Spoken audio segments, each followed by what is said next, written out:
Hello, and welcome to the Learning Design Masterminds podcast that bridges the worlds of instructional design. And today, artificial intelligence. I'm Sherry Conklin, your host. And with me, we have Daisy Bajeto, our co-host, and I'm thrilled to be your guide as we explore this exciting intersection of these two dynamic fields. To here with us today is Jessica, and she is an MIT alumni. And so, Jessica, to start off, could you just give us an introduction and tell us more about yourself and your background in instructional design? Sure. So I have first, before I became an instructional designer, I've been a teacher and instructional coach at the elementary level for 21.59 years. And I resigned this year after being offered a position moving into corporate world as a training specialist instructional designer. I started the MIT program probably about 6 years ago and finished, I think, in 22 or 23. And it truly has been my favorite program and favorite courses and favorite people that I have worked with ever at the years I've attended UNCW. It truly, truly is something that I love. I love the teaching part and the design part. And I use both in both positions as a teacher and as an instructional designer. So I'll give you a little bit when I'm referring to AI specifically, I use ChatGPT. So that's what I use pretty much on a daily basis. I use it for my personal life. I use it for work life. So I'll give you two scenarios. I got placed in the classroom this past year because maternity leave didn't show up, whatever. So I was teaching fifth grade, new content. I haven't been in the classroom in 15 years. And so it was quite a shock to be put into a testing grade. You know, here you have math and ELA and new curriculums and science. So surprisingly, not a lot of people in my school specifically or grade level use ChatGPT. And I think there's a misunderstanding about how to use it. To me, the ChatGPT is a resource that helps me to gather information or brainstorm or come up with ideas or and sometimes generating content, just depending, especially for being in the classroom. I had to learn how to teach science, the water cycle, like that. And so ChatGPT became a tool where because it's a language-based model where you're talking like a person, it's different than Google. Like Google will lead me to information to research and read, but Chat will actually have a conversation with me. And, you can be very specific all the way down to, I'll give you an example. With the water cycle, of course, give me all the information you can teach me about the water cycle. And then, change the audience and teach me like I'm a fourth grader, and then it really backs that information down to a level that you understand that you can then teach to others. And so a couple of times, just to break up the monotony of teaching, a couple of contents I said, okay, teach me the water cycle and write it in version of Dr. Seuss rhyme. And so it was incredible. So I was able to take that, present that to my student, color code the information for the vocabulary. And if it doesn't include vocabulary, you can say, make sure you use the words condensation and evaporation and whatever. And Chat will put it in there. And you can also say, include the definition in the context when referring to whatever, and it puts it in there. And it is quite an incredible tool. So I used it a lot like that with being in the classroom, also reading novels that they were reading Hatchet. And I love using Chat for writing assessment questions. I love assessment questions, but I love writing them and I feel like I'm pretty good at them, but but the efficiency that chat gives you, the ability to work at such a faster pace, is really what is a big pro with using ChatGPT. I still have to have the knowledge as an educator and a learner and a designer. I still have to know good instruction and instructional strategies and theory and all of that stuff, because what chat gives you is what it gives you. I still have to have the critical thinking and the ability to discern that information for what's appropriate for my audience or what is accurate for whatever it is that I'm doing. But going back to this hatchet, I'll tell you one of the downfalls you have to be careful of with ChatGPT is, so, practicing for end of grade testing, you want to generate 10 questions for me, multiple choice on Bloom's level 1 and 3, because 1, 2, and 3 actually is what you'll see on EOGs. Make sure to cover this vocabulary, blah, blah, blah, and this objective character analysis, blah, blah, blah. And bam, it spits out all of these questions. As the professional, I have to go through those questions and make sure they're appropriate and make sure there isn't any redundancy or that it is specific for what I'm looking for, because I have printed that out, made copies, and passed it out as like we got to do this really quick. And the questions weren't that good. They weren't, that for whatever reason. Maybe I wasn't specific enough. Maybe I didn't provide enough context. So you have to be very, very careful with reviewing, discerning, revising the information that it gives you, and not just going on the fly, because it may not be right. And that's where, as a professional, I had the ability to do that. Now, so then in February, I was offered a position moving into the corporate world, working from home, and it's been a wonderful transition. My title is training specialist, but what I do is instructional design. I am creating e-learning modules. I'm doing a lot of rebranding, because this particular company has rebranded, and they have different colors and fonts and themes and all of this stuff. So I'm redoing a lot of old material. So with this particular job, ChatGPT has been, it's almost like a friend. Even though I feel like I'm a solid educator, I know all the things I said earlier, strategies, teaching, I know how to teach, I know how to present, organize lessons, write objectives and all of that. But what I don't know is this content. So a lot of times you'll get into a job or a position where you don't know the content or have any idea or any background knowledge with what you're working with. So I've had to use ChatGPT as a teaching tool to, if I'm designing I'm redoing this slide with some bulleted information, and I don't have any idea, any background knowledge about how to make this information more concise for the learner. I could go to Google and I could say, give me information on these procedures, and it would spit it out for me. And then I'd have to go through and make sense of it.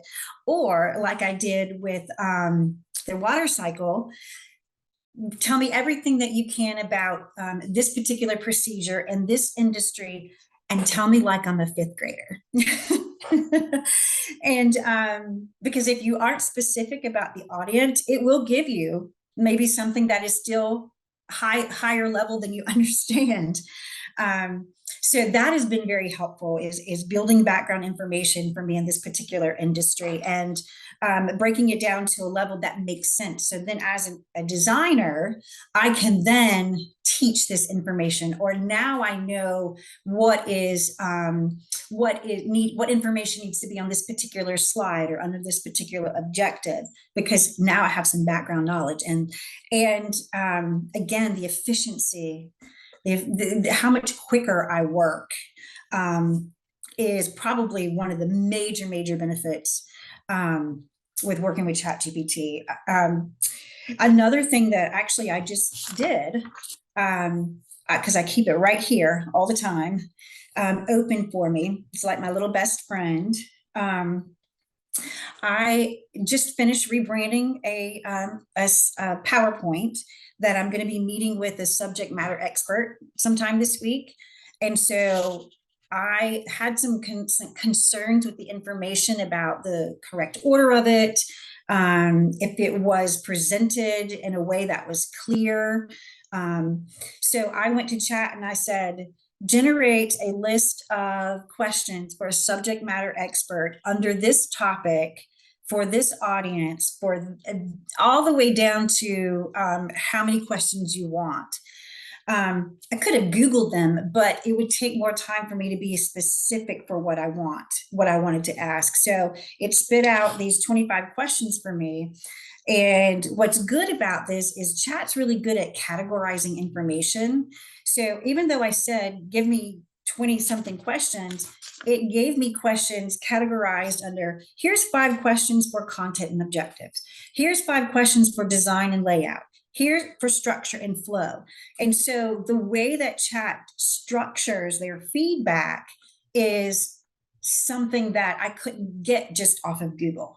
And plus also, this gives me questions. My subject matter expert doesn't have the language, particularly to give me feedback on structure and flow, which was really what I wanted to target. Is the structure of the presentation effective? Is the information, does it transition smooth? Is it logical? Those are the questions that I had that I want to make sure that I addressed with my subject matter expert.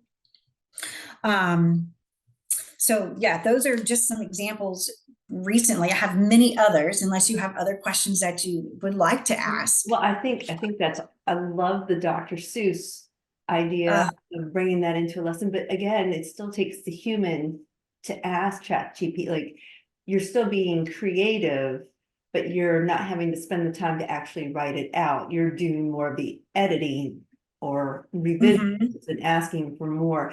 And I love the varied examples that you provided, especially, with, what kind of questions do I need to ask this subject matter expert, or even becoming more familiar, because sometimes our subject matter experts don't get back to us in a timely manner. And you've mentioned some skills, about being precise, where you mentioned Bloom's taxonomy.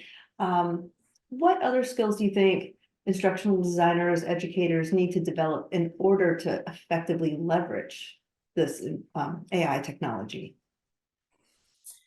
I think that you to me, teaching and instructing overlaps so much with instructional design, because you are designing instruction for a learner. You are taking information and you're using the knowledge base of chunking, or way information is organized. Is it problem solution? Is it cause effect? Is it sequential? All of those, the way texts are written, you still have to have that knowledge base to create good instruction. So I guess, yeah, and now I'm losing my attention really quickly because Brent just pulled up in the driveway. I'm so sorry, y'all. Can you ask me the question one more time? I was looking outside. Just some skills, like, have you done research on prompt and engineering? Has this been more trial and error? Have you taken, what are some skills to hone leveraging that AI technology? Again, the teaching factor, but also an effective way to design instruction is with scenario building and branching, if you design e-learning modules. And so I think knowing how to ask the right questions for chat and being very specific, again, with your vocabulary and your audience and exactly what you're wanting, is a skill you have to practice. But scenario building, I read books and research how to build scenarios, but I may not know how to build them specifically for this particular content. So I know that scenario building and branching is leveraging, is a learning strategy for the learner, for how to apply real world experience or whatever it is to what they're doing in the learning module to be able to apply it. But I still have to know what good scenario building is, and I have to know what good branching is. So, chat really is a tool that assists the designer in enhancing what you already are an expert at. If I didn't have the background as the instructional designer, I wouldn't even be able to discern if chat gave me the right information about what it is that I'm doing. So I really think that a skill set that you really have to hone in is to know your instruction and remember that you are the expert. And this is just a machine, and the machine isn't always accurate, and it isn't always giving you exactly the information that you want. So going back to skills is, I think, just being a good instructional designer and having that very solid background, and knowing what to ask, knowing what's a good question to ask. Another thing that this is just another example of how I use ChatGPT is, when you're redesigning these learning or PowerPoint, a lot of times old material is very text heavy. And as a designer, I know that the learner needs that information as concise and as chunked as possible. And so a lot of times to lessen all of the visual words and stuff on the slide, you're using a lot of either imagery or icons, because icons are very simple. So I ask chat a lot, especially with this content that I'm unsure. What icon would you use for information that talks about this procedure? And it'll give me the information. It'll give me a choice of them. And then as the learner, I have to look and think about which one most accurately captures the information that I'm trying to convey to my learner, because it may not be the lock and key. It may not be the suggestion for the puzzle if we're talking about organizational weaknesses or whatever. So I still have to have that discernment for, again, going back to knowing the skills that I have as a designer as I'm working with ChatGPT. Does that answer the question? I hope that makes sense. Oh, yes, absolutely. And I think, it leads me kind of into the next question is, what do you see or have maybe experienced as common pitfalls or mistakes that instructional designers should avoid when trying to incorporate AI into their work?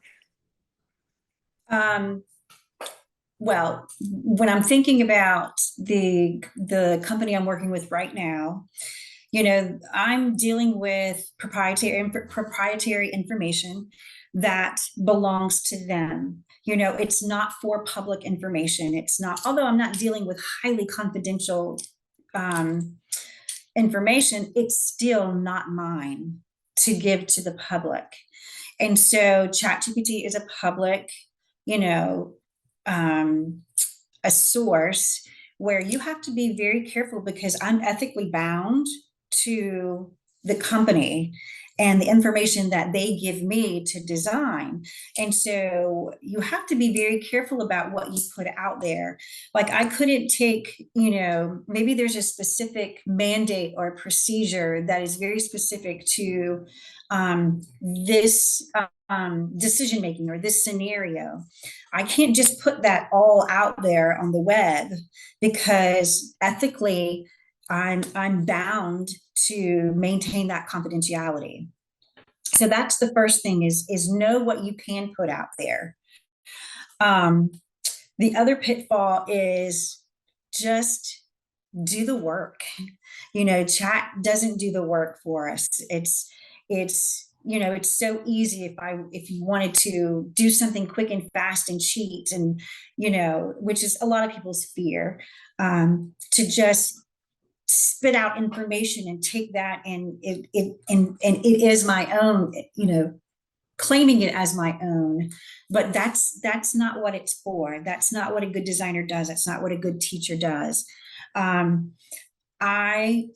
You just have to be careful, like I've mentioned several times, is is trusting the information that comes out to be absolutely accurate, and make sure that you know that you are the expert and that you are the one who is in charge, and your job is still to discern the information. Don't just assume that what it's giving you is exactly what you need, because it may not be.